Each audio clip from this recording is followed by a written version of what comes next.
Homemaker to moneymaker episode 9. Same content ஒரு post viral ஆகும், இன்னொன்று ஃப்ளாப் ஆகும்.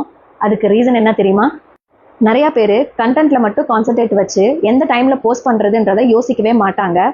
டைமிங் எவ்வளோ முக்கியம்னா, கண்டென்ட் நீங்கள் எவ்வளோ எஃபர்ட் போட்டு கண்டென்ட் போடுறீங்களோ அந்த அளவுக்கு டைமிங் இம்பார்ட்டன்ட். அல்காரிதம் பார்த்தீங்கன்னா 30 to 60 செகண்ட்ஸை உங்கள் வீடியோ எப்படி பர்ஃபார்ம் பண்ணதுன்னு டெஸ்ட் பண்ணும். அந்த டைமில் உங்கள் ஆடியன்ஸ் ஆக்டிவாக இருந்தாங்கன்னா உங்களுக்கு லைக்கு, ஷேரு, கமெண்ட் நிறைய வரும். அல்காரிதம் அதை குட் கண்டென்ட் நினச்சிட்டு நிறைய பேருக்கு உங்கள் வீடியோஸை ஷேர் பண்ணி காட்டும். உங்களோட பெஸ்ட் டைம் ஆஃப் போஸ்டிங் என்னன்றத சொல்கிறேன், நோட் பண்ணி வச்சுக்கோங்க. உங்கள் இன்ஸ்டாகிராம் இன்சைட்குள்ளே செக் பண்ணுங்கள். ப்ரொஃபைல் டேஷ்போர்டில் டோட்டல் ஃபாலோவர்ஸில் மோஸ்ட் ஆக்டிவ் டைம்ஸ் செக் பண்ணிக்கோங்க. உங்களோட ஃபாலோவர்ஸோட லைஃப் ஸ்டைலு எப்படி இருக்குன்னு ஃபஸ்ட்டு பாருங்கள். அவங்க ஒரு ஹோம் மேக்கராக இருந்தாங்கன்னா காலையில் கிட்ஸ் ஸ்கூல் போனதுக்கப்புறம் ஃப்ரீயாக இருப்பாங்க, நைட்டு கிட்ஸ் தூங்கினதுக்கப்புறம் ஃப்ரீயாக இருப்பாங்க. டெஸ்ட் பண்ணி பாருங்கள்.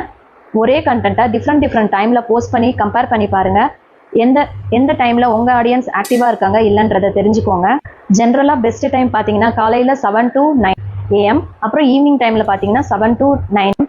ஆனால் உங்களோட ஃபாலோவர்ஸ் எந்த டைமில் ஆக்டிவாக இருக்காங்கன்றத உங்கள் இன்ஸ்டாகிராம் இன்சைட் தான் சொல்லும். அடுத்த எபிசோடில் கமெண்ட் செக்ஷனில் யாராவது நெகட்டிவாக மெசேஜ் பண்ணால் அதை எப்படி ஹேண்டில் பண்ணுறது அப்படிங்கிறத பார்க்கலாம். நீங்கள் என்னைக்காவது உங்களோட இன்ஸ்டாகிராம் இன்சைட்டை செக் பண்ணி பார்த்துருக்கீங்கன்னா கமெண்ட் செக்ஷனில் எஸ்ன்னு கமெண்ட் பண்ணுங்கள். அது ரிகார்டிங் டவுட்ஸ் இருந்ததுன்னா எனக்கு கேளுங்க.